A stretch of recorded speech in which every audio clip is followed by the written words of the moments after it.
Hello friends, welcome to my YouTube channel. आज हम देखेंगे एनसीईआरटी क्लास 6 का चैप्टर नंबर 6 को, जिसका टाइटल है kingdoms, Kings and early Republic. इसमें मेनली बताया गया अर्ली टाइम में कैसे स्टेट फॉर्मेशन हुआ। तो उस टाइम पे क्या हुआ करता था। उस टाइम पे जो राजा हुआ करते थे वो अश्वमेध यज्ञ करवाया करते थे। वो एक हॉर्स को खुला छोड़ देते थे और जो भी राजा उसे पकड़ता था वो उससे युद्ध करते थे, और अगर वो हार गया तो उसका जो भी किंगडम है वो उसमें अपने किंगडम में मिला लिया करते थे। और इसमें मेनली बताया गया है वर्ण सिस्टम के बारे में।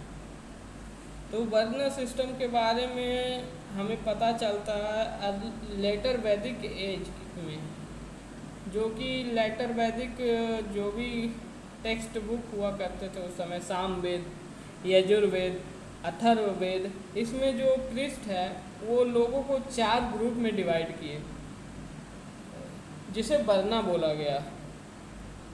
और हर वर्ण का एक अलग अलग फंक्शन था।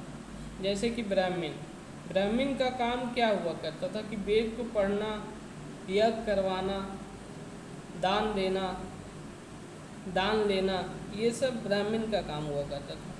सेकेंड कैटेगरी ऑफ पीपल जो थे उसे क्षत्रिय बोला जाता था। क्षत्रिय मेनली रूलर क्लास, जो कि लड़ाई करते थे और जनता की रक्षा करते थे। तीसरा ग्रुप वैश्य।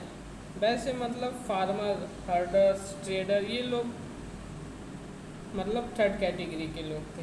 और जो वैश्य और क्षत्रिय थे इन्हें यज्ञ करने का परमिशन था।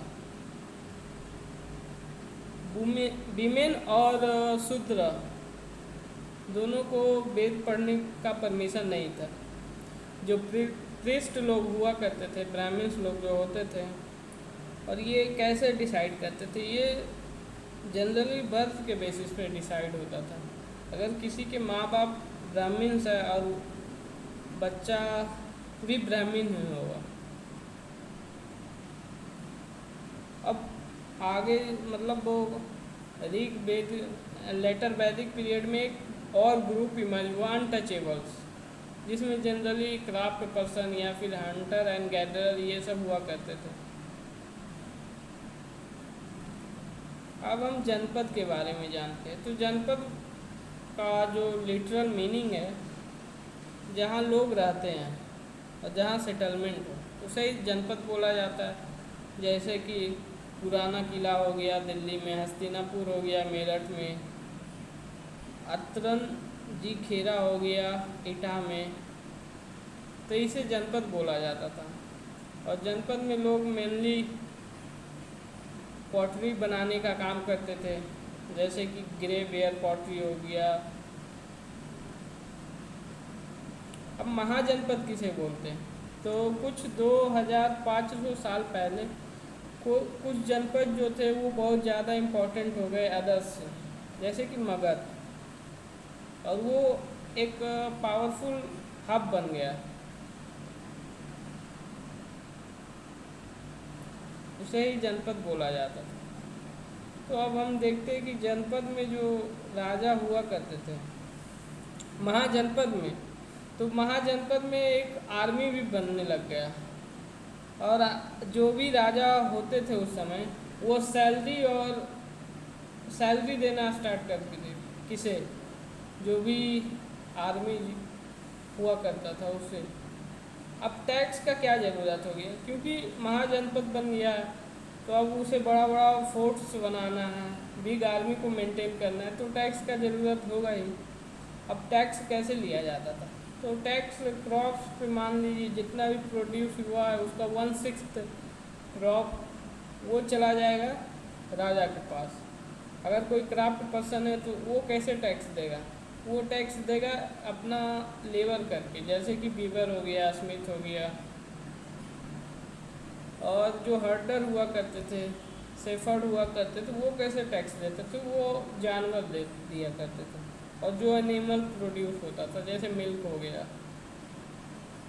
अब कुछ जैसे आज के टाइम पे इंपोर्ट एक्सपोर्ट पे टैक्स लगता है, उसी तरह उस टाइम पे भी जो गुड्स खरीदा जाता था और बेचा जाता था उस पर टैक्स लगता था। और जो हंटर गैदरर्स थे वो भी राजा को कुछ प्रोवाइड करते थे, फॉरेस्ट प्रोड्यूस। अब एग्रीकल्चर में चेंज कैसे हुआ? तो एग्रीकल्चर में दो चेंजेज हुआ। पहला तो जो आयरन प्लॉ शेयर हुआ, उसके थ्रू कल्टीवेशन इजी हो गया। दूसरा हो गया पैडी ट्रांसप्लांटेशन जो हुआ, उससे और कल्टीवेशन और एग्रीकल्चर स्मूथ हो गया।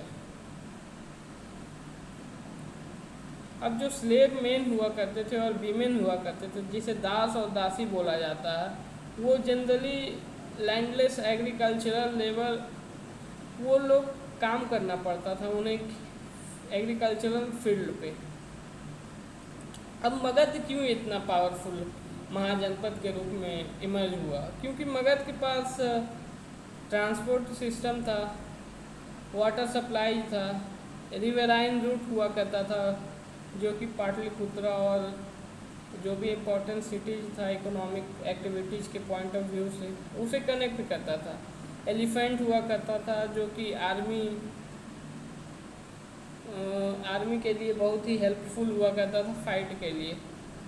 अब जो भी जैसे घर बनाना है, काट बनाना है, रथ बनाना है, तो बगल में ही छोटा नागपुर का जंगल हुआ करता था। आयरन ओर का माइंस भी हुआ करता था, जिससे कि टूल्स और वेपन्स आराम से बन सके। अब उस समय राजगिरी जो था, अभी जिसे राजगीर बोला जाता है, वो मगध का कैपिटल हुआ करता था। अब हमें पता है कि वो अलेक्जेंडर इंडिया आता है, लेकिन इंडिया पे इन्वेड नहीं कर पाता है क्योंकि उसका जो भी आर्मी होता है वो मना कर देता है। अब हम देखते हैं बज्जी के बारे में। तो बज्जी एक जनपद ही था जो कि मतलब गण और संघ के द्वारा रूल, मतलब एक राजा ना हो के बहुत सारे एक काउंसिल हुआ करते थे जो रूल करते थे।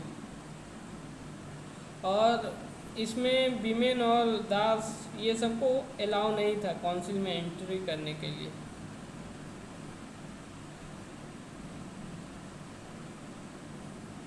अब हम ग्रीस और एथेंस के बारे में जानते हैं कि 2500 साल पहले सिटी स्टेट हुआ करता था, डेमोक्रेसी हुआ करता था। और उस समय जो भी मेन हुआ करते थे, जो फ्री मैन, स्लेव नहीं, जो 30 साल के होते थे, उसे सिटीजनशिप दिया जाता था ताकि वो वोट कर सके। और अपॉइंटमेंट जो हुआ करता था वो लॉटरी सिस्टम के थ्रू हुआ करता था। अगर आपको ये वीडियो अच्छा लगा हो तो चैनल को सब्सक्राइब करें और अपने दोस्तों के साथ शेयर करें। जय हिंद, जय भारत।